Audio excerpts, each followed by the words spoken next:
Hey everybody, it's the Mindful Guitarist here, and today we are going to be doing a bend workout. So I've tried to compile a list of every possible bend that I could think of, and I think I got them all. So I'm just going to go through each one by one, and if you're trying to improve your bends, which you basically always should be, keeping your bends in tune is something that you just sort of have to keep up with. It's like a muscle that you have to just keep working out. And hopefully you learned some new bending techniques from this video.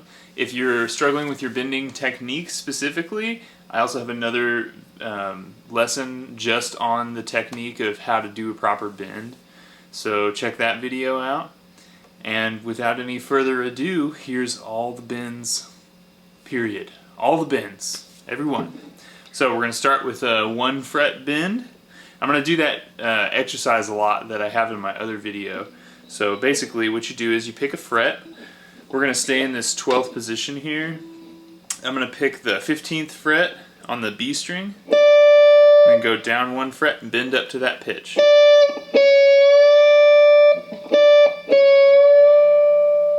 Okay, there's 1 fret. Here's a 2 fret bend.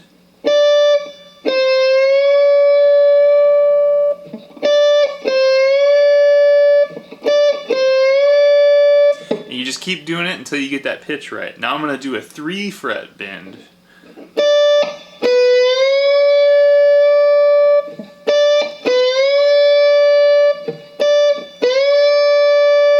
Notice how I'm getting faster with each rep. That's important too. So you want to train your ear to find the pitch, and then you want to train yourself to get to that pitch as quickly as possible. Or as quickly as you want. You know, you're the artist.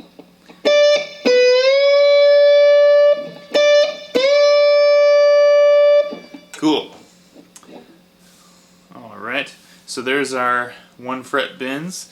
Next up we've got the unison bend, which is 2 notes at the same time. So in this case, I'm going to pick the note on the high E string, the 12th fret, and then I'm going to bend the 15th fret on the B string up to that pitch, the same pitch as on the high E. Check it out. There you go. You can do that on the B and E strings. You can also do it on the G and B.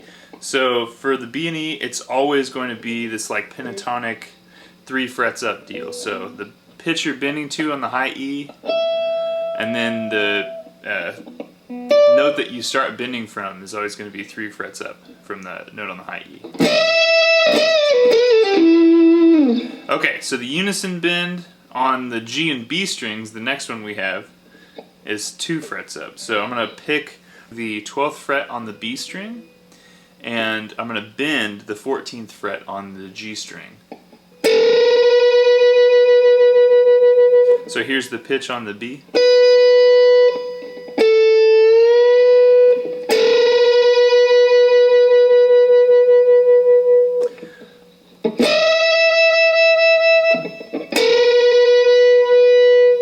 So, and those are totally movable. You can just play them anywhere.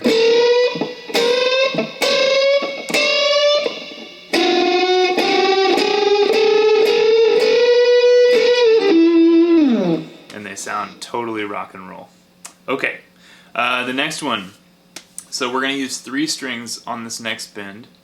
What I'm going to do is we're staying in this 12th fret position, basically the pentatonic scale.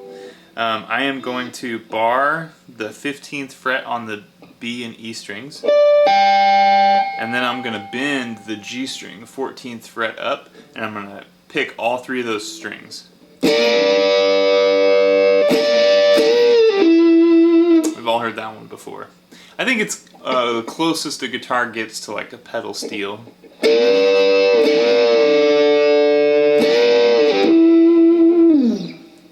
It's an awesome sounding bend. Once you've got 1 fret, 2 fret, 3 fret, then your unison bends down, and then this little pinky trick.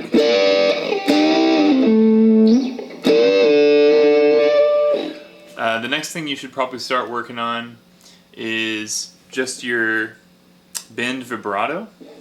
So start really slow with this and just understand that it's going to take some time to feel it out, basically. So you can use any of the first couple bends, 1 fret, 2 fret, or 3, and at the very end, so I'll pick a pitch, you just kind of shake the string.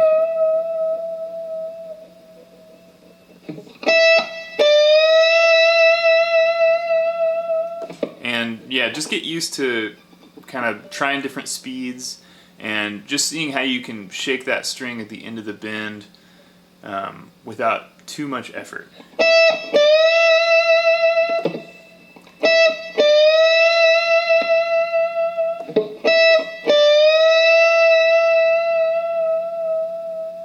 Try different speeds, see what works for you.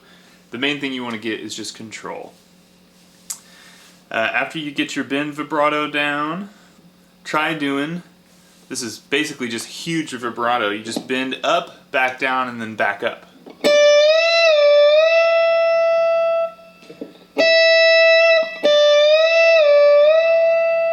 And you can do that as many times as you want. I muted my own string.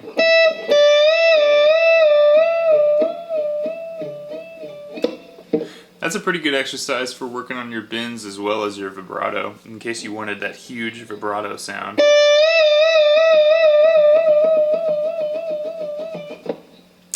Appropriate sometimes, depends on the context, right? Alright, so the next part is how you're going to go out of a bend into a pull-off, or how you can go into a bend with a hammer-on. So the bend with a pull-off is more common, I would say. So I'll show you how that works. Usually you'll find it on these G-string bends, like the pentatonic shape. So I'm going to bend on the 14th fret, and then at the end I'm going to pull off down to the 12th fret on the G-string.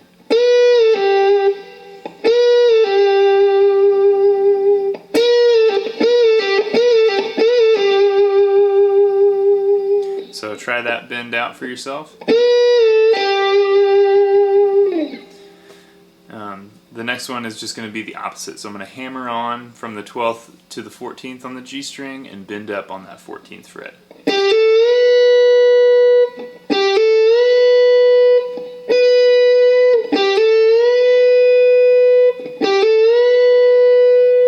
And then you can combine them.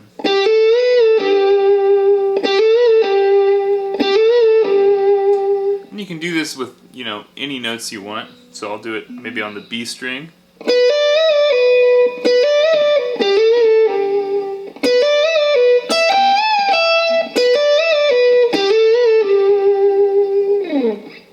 Once you feel pretty comfortable bending to a certain pitch on, with each interval, the next thing you can try is what's called the pre-bend. So what that means is you actually bend the string up to the pitch that you want it to be at, and then you pick it. So it's completely silent while you're bending, and then after you've reached the pitch that you want, then you pick it to make the sound. Really famous usage of this technique, the pre-bend, is on George Harrison's Something, which I will attempt to play now.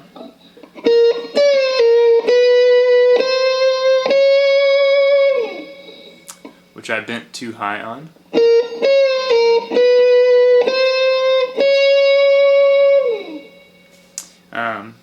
And that's just a pre-bent 1 fret bend.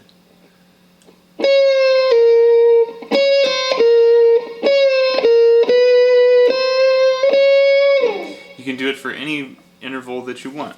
We'll try it for 2 frets.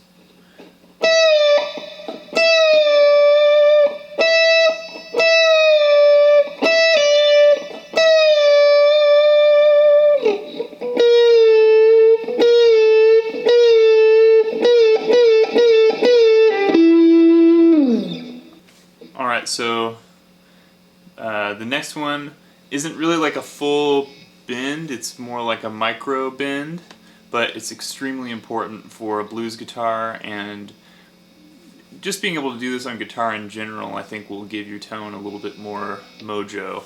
So you'll most commonly see it on the, if we're thinking in pentatonic, you'll see it on this note on the G string.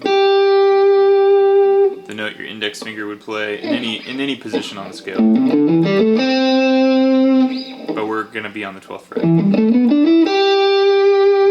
And what you do is you just bend the string down a little bit.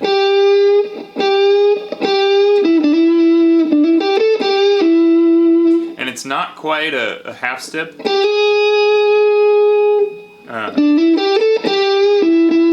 It's almost like a quarter step. And you could really do it on any note that you want. But in blues, the most common usage is right here. So that's 12th fret on the G. And then 2 frets below the root.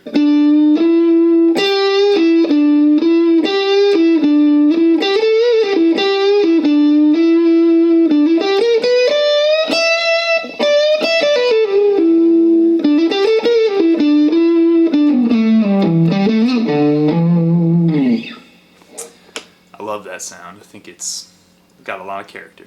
Okay, so that's the micro bend, the quarter note bend, whatever you want to call it.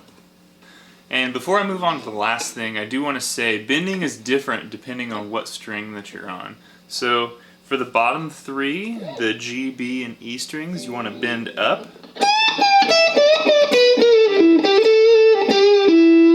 And then for the top 3, the E, A, and D strings, generally speaking, you want to just pull down. On the D string, there's some ambiguity. You have enough room to push up.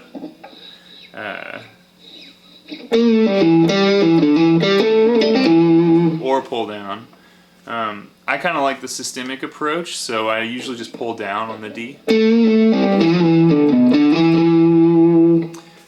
So that I'm always doing the same thing on each set of strings.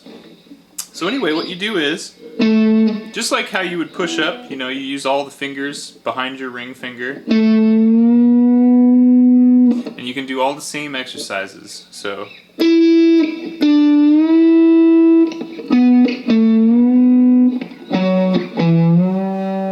a little too much.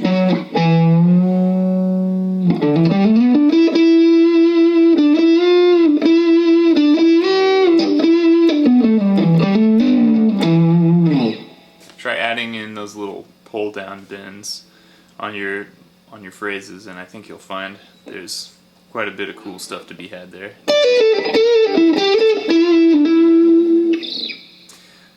Alright, and the last one, this is, to me, is like the final level of bending. And essentially what you do is you bend a note and then you slide up without picking it and you keep on bending. So this is a great sound.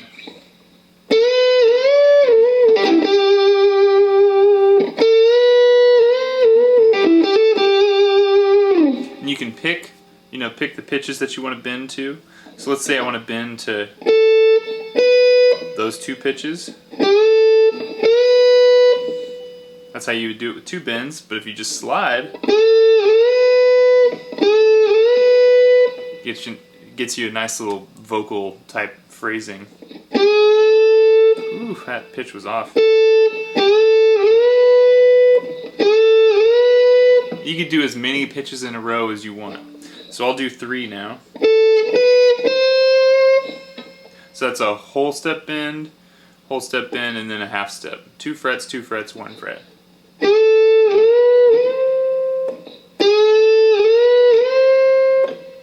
And I find that really useful for making cool melodies.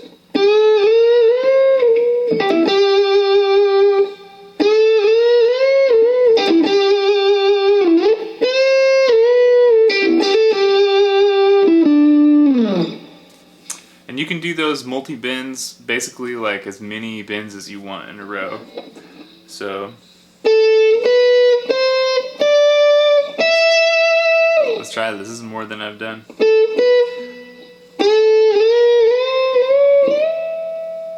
Not bad. Too much.